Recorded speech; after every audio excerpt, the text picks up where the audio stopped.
We're here today to celebrate the recreation of a fountain that was built in 1897, originally in Babylon Village.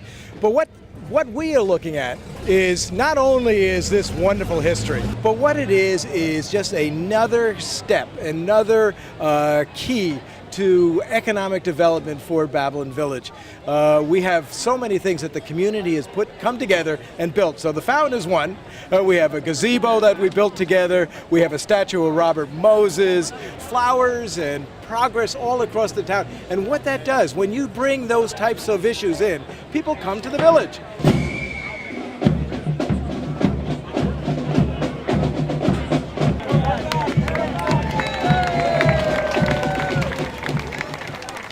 Mayor, could you tell us a little bit about what this historic unveiling does for the village and some of the background? It's another example of history, preserving history, and also volunteerism in Babylon Village.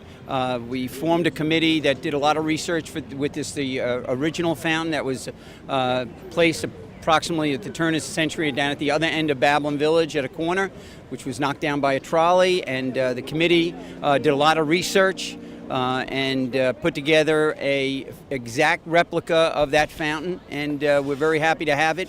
It's another example of getting tourists here to Babylon Village to see this historic monument. You know what I find so wonderful about it is that when you look at the archival photos from years ago, late 1800s, when the fountain existed, so much of Babylon has remained the same. It's one of the few sort of wonderful Mayberry towns, I think, left on Long Island. And for that, I love it. I've been a resident my whole life. How many fountains were in existence back in the 1800s? I heard it was one of two or three. It was really, at the turn of the century, in the Gilded Age, it was a very popular item or monument in the town center that they were proud of. These big cast iron fountains.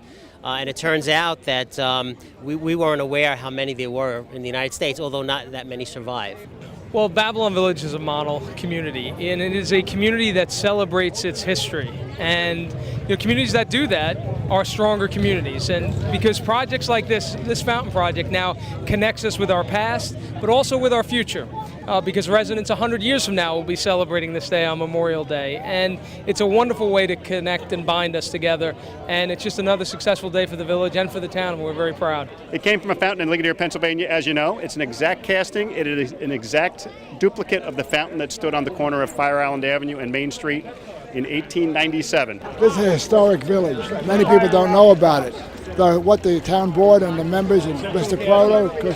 Proto, they decided, let's do something to let the new people that come through this town or move in here know something of the heritage of the village of Babylon, and this is a big part of that heritage. The original committee was the Women's Exchange, which was honoring women in our community, and as you could see on the top of the water fountain is a statue of a woman holding a bird, and I think if you look at the architecture, if you look at the whole integral way it was put together, and the iron works that had it established, I think it looks so like the original. It's exactly the same replica of the original. It's beautiful. And that fountain was constructed by a company in Kentucky, if I'm not mistaken. Yes, Stewart Ironworks.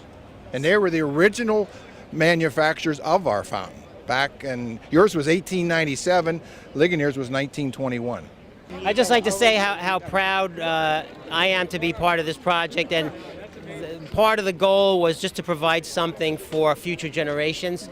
In doing the research for the project, generations come and go, but something like this will always be here. So it's not necessarily who did it, but that it is here and the future generations will be able to enjoy it.